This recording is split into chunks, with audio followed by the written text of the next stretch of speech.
Great. So, how are you doing today, Stephen? I'm good, thank you. Yourself? Very well, thanks. Looking forward to the training session on Wednesday. Good. So am I. Yeah, so last week, I was going to do a screen share. Oh, last week, after our training session, we had a conversation. I think you asked me, like, what did you ask me? You asked me, like, what is my view on certain investments and certain cryptocurrencies and things? Like, let's run over that. That's correct. Yeah. Your insight, potential knowledge on how you invest your funds, how you'd look to invest your funds. Just anything to help myself on going forward, really. Yeah, I often get this request from my friends. They'll be like, "Ah, there's a new altcoin, a new crypto coin, a new hot stock, a new IPO." And then normally I scribble this diagram down for them.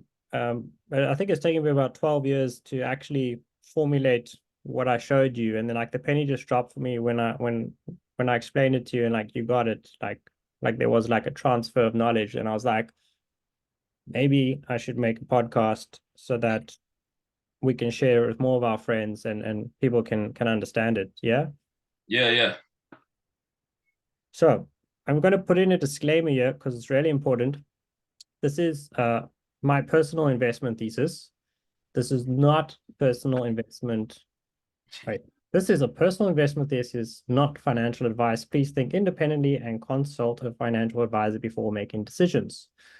So I'm doing this on behalf of myself and the Vitruvian Spirit entity. And this is how we look at making investments personally. I'm not saying it's right. I'm not saying it's wrong. It's a way of thinking, and you can apply it to yourself. So the high level thesis is that if you practice harmony, you can get infinite returns. You can have a renewable energy cycle. You can have a circular economy.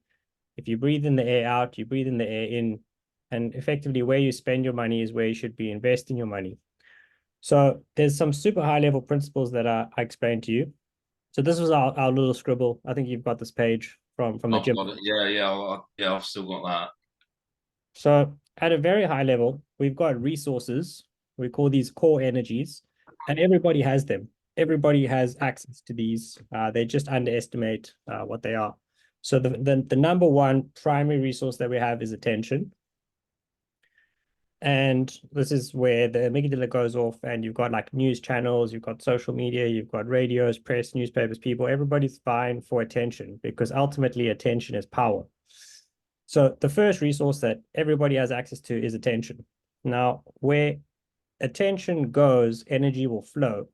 So everybody has energy. The body creates it through electromagnetism while you're sleeping. So either you get kinetic energy through movement, you exercise, you go to the gym, or we have this amazing ability to generate energy while we sleep. Fun fact, energy times time. I'm an electrical engineer, and energy times time is power. And so if you boil your kettle, you get an electricity bill, which is energy times time, and you pay for that bill with money. So energy times time is power. So the resources that everybody has is attention, energy, and time. And people sell this in exchange for money. So this is what employment is. You sell your power for money. It's an energy exchange. There's a law of thermodynamics which says that energy cannot be destroyed; it can only be transferred. So the energy is always present. Now, the feminine power is sexual energy, and the masculine power is money. So we have both of these. Think of it as your left arm and your right arm. Your left arm is your sexual energy, and your right arm is your masculine energy. So you'll find a fun fact that one of the oldest professions in the world is prostitution.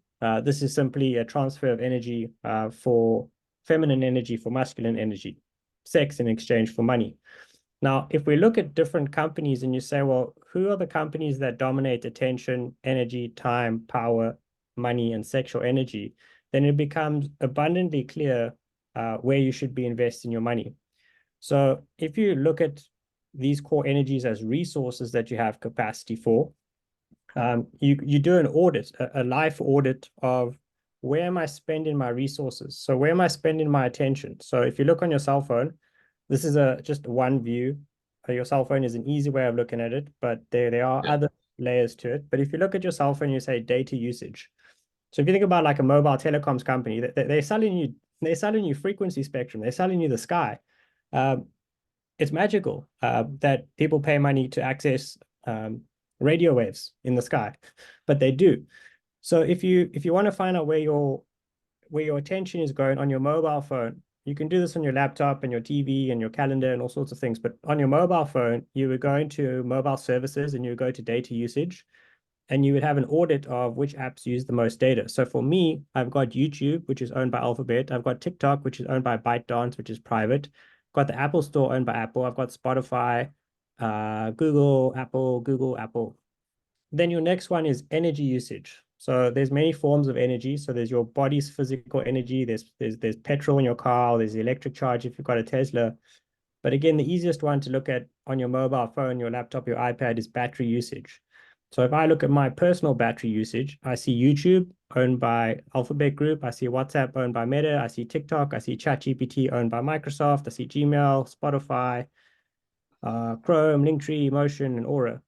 So again, at a high level, you're starting to see common names of which companies own attention, which companies own energy, which companies own time, and which companies own money and sexual energy.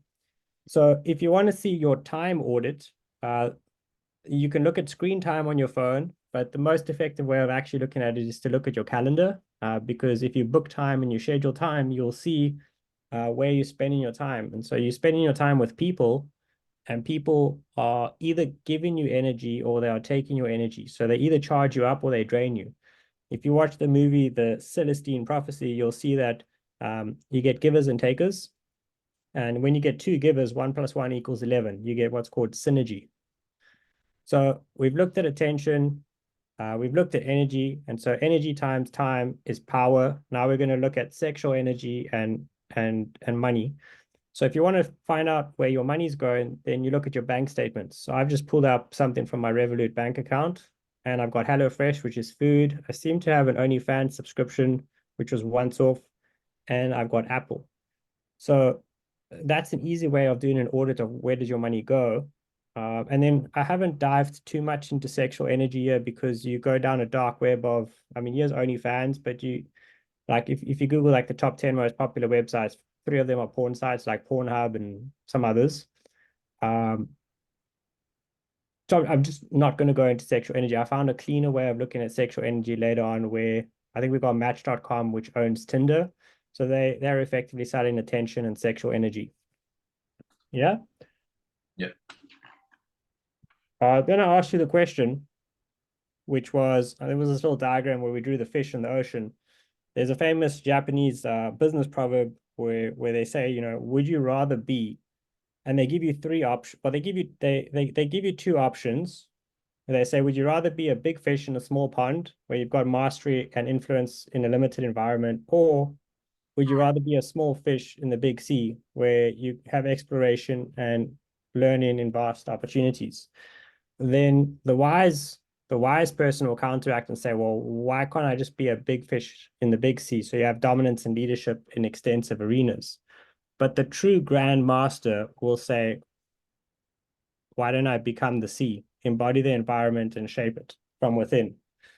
So when you're looking at your investments, you want to find companies which dominate attention, energy, time, power, money, and sexual energy, and they are the sea, they are the ecosystem. So another way of looking at this is effectively getting infinite returns by investing in circularity, or they call it like a circular economy and renewable energy.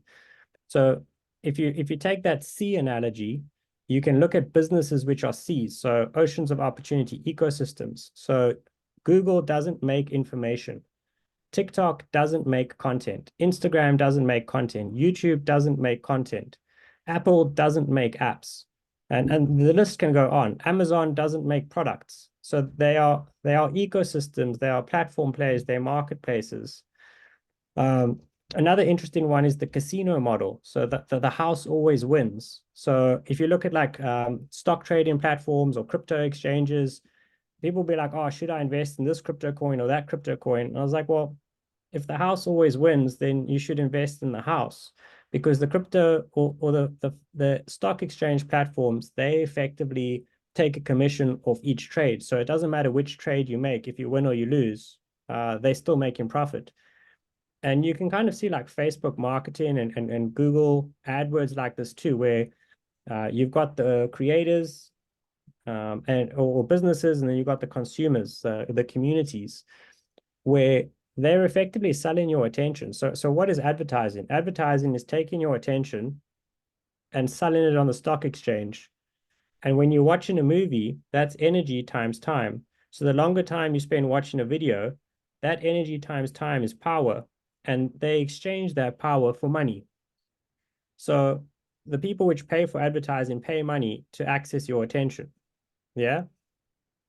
Yeah. So so then you've got unshakable bedrock. So think about this as the base of the foundation. So these are like foundational pillars. So think um, like in the crypto world, you've got like layer one infrastructures. In the tech world, you've got companies that provide electricity. You've got NVIDIA, which provides chips to Microsoft, Amazon, Apple, Google. So think about like core fund, like you don't even see them. Like it's the base of the ocean. They're called unshakable bedrock foundational investments. But they, just because you don't see it doesn't mean it doesn't exist. So if I were to look at five different types of companies, so first I'd look at these six different types of companies as core resources or energies. Is it an attention company, an energy company, a time company, a power company, a sexual energy company, or a money company? Um, then I would go and do my audit on my own resources and say, well, where do I spend my attention, energy, time, and money and sexual energy? And then I would say, what type of companies are those that I already spend my resources on? Are they oceans, ecosystems? Are they foundational? Are they casinos? Are they entertainment companies like Netflix or TikTok? Are they marketplace dynamics? Like let's think eBay, Amazon, Alibaba, and are they platform potential? So think Apple, Android, uh, Netflix, anything that's a platform play, Uber. So are you with me? Yep. So the thesis that I like to propose is to say, well, if you want to shape your destiny and you want this renewable energy cycle, you should invest 80% where you already spend your money. So you're giving back to yourself that constant, that rhythm of breathing. So you know where you spend your money, or not your money, you know where you spend your attention, energy, time, and money, because you have an audit trail. You can look, what's my data usage, what's my battery usage, what's my screen time, what's my calendar, and what's my bank statement. So I would say 80%, well, for me personally, 80% goes to where I already spend my money. Then 20% is high risk ventures for exponential growth. So these could be things like angel investments, pre-IPO businesses, crypto coins, anything that um, you're basically gambling. Let's just put it that way. You're willing to lose the money 100%. You've got 100% downside, but you've got an infinite return. So that's how I personally look at it. So if I do my personal audit of my data usage, my battery, my calendar, my bank statements, and my sexual energy, I come to these eight companies. So we've got Apple, and this is not investment advice. This is my personal one, and you should go and do your own resource audits to come to this list. It will be a different list for you. This is my personal list. So I've got Apple, which is a platform company. I've got Amazon, which is a marketplace company. Then I've got Meta Platforms, which is for attention. It's social media. So that's Facebook, Instagram, WhatsApp, and a bunch of others. Then as an energy company, I've got Tesla. As a time company, a casino entertainment company, I've got Alphabet. So that's Google, that is YouTube, and a bunch of other things. But YouTube's really the entertainment factor, which uses time because you got attention watching the movie, and then the longer you spend on watching the movie, that is energy, attention, and time, which is power being exchanged for money. Then if we look at a power company, we've got NVIDIA. They provide the AI chips for all these large tech platforms. I think they reached 3 billion market cap, or bigger than Canada's GDP last week. And there's about another $7 trillion going into these foundational technologies. So NVIDIA for me is the bedrock. You don't see it as a consumer, you don't see it, but it powers the companies that you do see. Then with regards to money, you could look at big banks. You could look at different stock exchange platforms. I was tying between Robinhood and Coinbase, and I picked Coinbase because they're the casino, the platform and the marketplace for all the cryptocurrency coins. So whether you're on Bitcoin, Ethereum, or there's like 1,000 other coins, it doesn't matter which one you buy or sell. If you win or lose, it goes up or down. Coinbase is taking a commission every single time. So in my view, if you were to make a money-based investment, me personally, I will go with Coinbase, and Robinhood is the second contender. Then with regards to sexual energy, this is the eighth one. These are only publicly listed companies that are on the stock exchange. So if you looked at something like OnlyFans or Pornhub, or there's quite a lot of pornography companies out there. And then there's just good old prostitution from back in Bible days. But the cleanest one I could find was Match.com. Match.com owns Tinder and a bunch of other online dating applications. And so these are the 8 companies that I would invest in to have that renewable energy cycle. So if I just go and look at what we call infinite returns, so these are just the share prices over the last decade. So Apple has had 149,000% ROI. So if you put this into context and you say, I'm going to get a 5% interest rate from my bank, or inflation is 2%, they have had 149% growth rate. Then you've got Amazon, which has had 197,000% growth. Then you've got Meta Platforms, which is 1,200%. That's because they re-registered it. But if you had Facebook back in 2014, it would have been much higher. Then we've got Tesla, which has had a 15,000% growth. You got Alphabet, which it's 400% growth. But again, it used to be Google, then they re-registered it as Alphabet. Then you've got NVIDIA, which has 100,000% growth rate. And then the two, which actually have a negative growth rate, but fundamentally, I still see them, Coinbase, as a money energy for all the crypto exchanges. They've got a negative 40% growth rate now, but my thesis on that they are the casino for any investment that you want still holds true. And then you got Match.com that owns Tinder and a bunch of other dating apps, which is sexual energy. They also have a negative 60% growth rate now. But if you were to play this out for the next decade, I believe that they would win. So yeah, that's the high level of what we spoke about. You got any specific questions on that? No, because everything you explained was, once you said it, it all just clicked into place. It was fairly, obvious, to say the truth. Once you explained it and broke it down into the way it was and to be looked at, it makes sense. Yeah. Simple as that. It just makes sense. Well, I mean, what we could do is we could save everyone time and we can just cut the call here. But if you have like specific niche questions about specific companies or something, I'm happy to share my view on them, as not as a financial advisor, but as an entrepreneur and a fintech investor and as an angel investor. No, my only question really was regarding like Bitcoin and everything, and that side of things, because it's at the moment it's on the up again, where it's been down, been up, been down, been up, and what is the future of that type of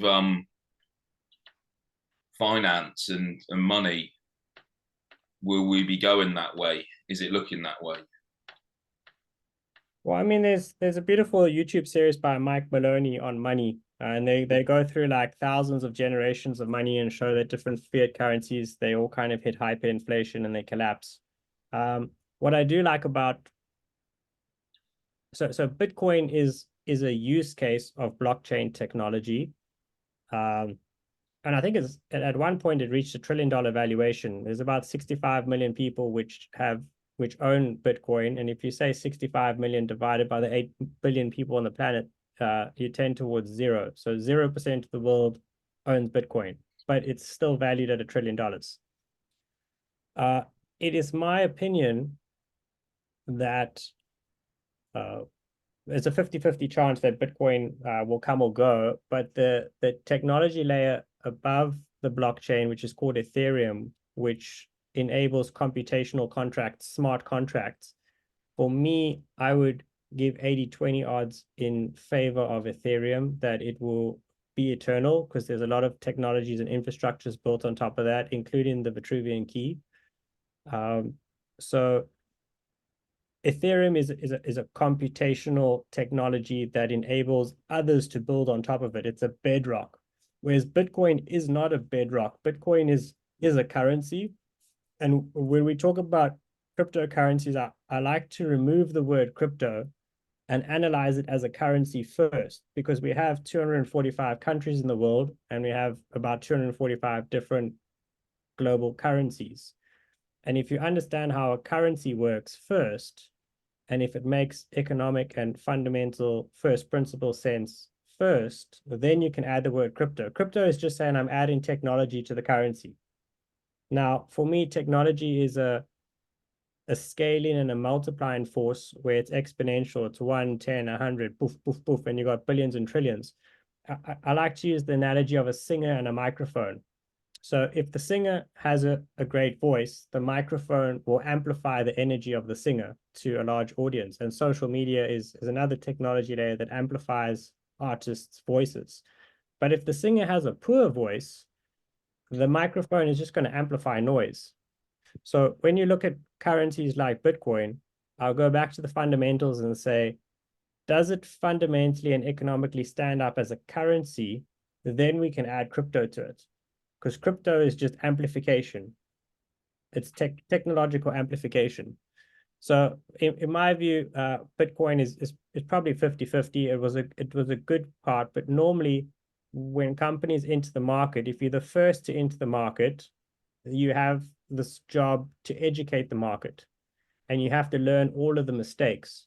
So generally what happens is like the 10th or the 12th person to enter the market is the one that wins. So if you look at Apple, for example, Apple was not the first to enter the computer market.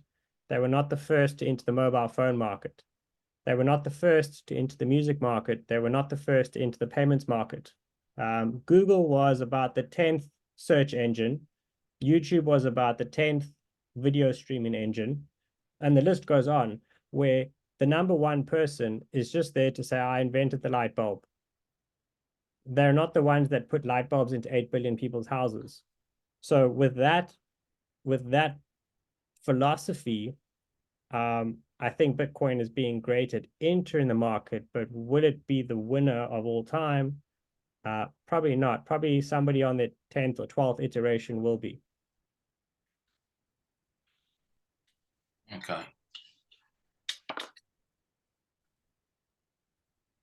That makes more sense than just everybody jumping on the bandwagon of, in the sense, the word crypto. Anything with crypto on it, and they're jumping on it, or they were jumping on it. It's not as much so now. So remove the word crypto. So think about maybe 10 years ago, the word was digital. Yeah. So when we were like fax machines and printers and the postal service, then when we moved to emails and PDFs, people were like, oh, digital transformation. They basically took whatever the core business model was and they added the word digital to it. So if the core business model doesn't make, so for example, you're a personal trainer. If you're a shit personal trainer, it doesn't matter if I give you PayPal, Apple Pay, or Google Pay to collect your payments. People are not going to pay you. If you're a shit personal trainer, it doesn't matter if I give you Calendly as a booking system so that you can book more efficiently. If people don't like you, they're not going to come. So think about using the word digital or technology and crypto. They're all pretty much the same thing. So crypto it's more about the mathematics behind it, but think of it as the word technology. So you add in technology to something, but the core essence, the vitality, the life force of what you're doing must make sense by itself. When it makes sense and you've proved it, then you add amplification to it, which is technology. Okay. Makes sense. Anything else? Else we're happy to wrap it up and keep it short and sweet. Yeah, no, not at the moment. I'm sure I will do once I've digested everything and done some more research on myself and listened to other things. And I'm sure I'll be coming back with plenty more questions for you. Yeah, so fun fact, there's about 150,000 businesses listed on the stock exchange, and there's about a dozen great platforms like TD Ameritrade. You could just Google top trading platforms. So there's no shortage of fish in the sea or whales in the sea or Yeah, sharks in the sea. There's over 150,000 businesses on the stock exchange that you can publicly invest in. Uh, I would recommend just using eight because it's less of an emotional roller coaster for you, and you can focus and you can keep tabs on the news articles or the quarterly reports or the annual reports. So I would go with simplicity and only pick eight companies. And then there are 300 million registered businesses on the planet, which are privately placed. So you get these things like angel investments, crowdfunding, private equity, venture capitalists. So as I said, with the investment suggestion, I would put 80% of your money into publicly listed companies where you already spend your money. So you invest in yourself. You're giving yourself money. Every time you spend money, you're going to get dividends. And then I would put 20% of the money into, I personally put them into angel investments or crowdfunding campaigns. But that's the private market. Now, the public market, there's a lot of regulation like Financial Conduct Authority, where there's a certain level of corporate governance and reporting. So it's safer, but I'm sure you've seen a lot of big companies collapse overnight and go into bankruptcy. So it does yeah, happen. Um, but yeah, so I'll put 80% of the money into where I spend my resources, and 20% of the money I gamble with it. So you just got to be honest with yourself and say it's a gamble. yeah. And I'm guessing as well, it all depends on how long willing to leave the money in. It's either a long term or a short term I think about investment. it like a breath, right? So the shortest cycle you're going to have is a breath. If you take short breaths, you're not going to get the oxygen into your body. But if you take Yeah, long, deep breaths, you can get into like a meditative state and you can get high off oxygen. Like if you do the Wim Hof breathing technique or Satguru's breathing technique, or there's no shortage of different breathing techniques. that But it's exactly the same as trying to build muscle. If you do yeah, it short and too fast, you're not going to get anywhere. You're just going to be tired. it's If you exactly do the it, same as building muscle. So if you're going to use steroids, you might get a quick hit and you might have consequences. yeah, So yeah, it's exactly the same as the progression of building muscle. That's why I like coming to the gym. yeah, yeah. You got to invest in yourself. Exactly the same. It's exactly the same. It is because if I look at my core resources, attention, energy, time. So if I spend attention at the gym, I spend energy and time there, I've got power. And I can Yeah, either use that power to create something like an exceptional body, or I can use the money to buy an exceptional body. I can do plastic surgery, I can do tattoos, and all sorts of other fun things. So yeah, it comes down to attention, energy, time. It's just those three things. And then the masculine form of the power is money, and the feminine form of the power is money. And you are both masculine and feminine. So it's not women are feminine and men are masculine. You are both masculine and feminine. You just choose to portray a masculine energy most of the time, and you choose to portray a feminine energy most of the time if you're female. But if you hit the state of harmony and you realize that you are the masculine and the feminine, that's where like ultimate infinite power comes from. yeah. No, it just makes sense. It's just a lot clearer to me now. than I ever thought before, to be honest. Well, hopefully it's given you a framework, like a way of thinking that you can go and do your own audits, look at your data usage, your battery, your calendar, your screen time, your bank statements, and your answers will be different from mine. You probably Yeah. have a 60 to 80% overlap, but I would say I would take a bet that between 4 and 6 of them are going to be the same companies, and 2 to 4 of them may be different companies. And this is for your Yeah. investment. Like your 20% investment, like there's hundreds of thousands of things to choose from. There's 300 million registered businesses. There's 150,000 businesses on the stock exchange. So what your 20% is that's full, whatever how you want it to be. But your 80%, it's attention, energy, time. Where do you spend your attention, energy, and time? So, for example, Elon Musk, I think he put $44 million into OpenAI, and there's a very fun lawsuit going on now. And then he purchased Twitter for $44 billion. And it's my opinion that the reason he purchased Twitter is because he wanted attention, because attention is power.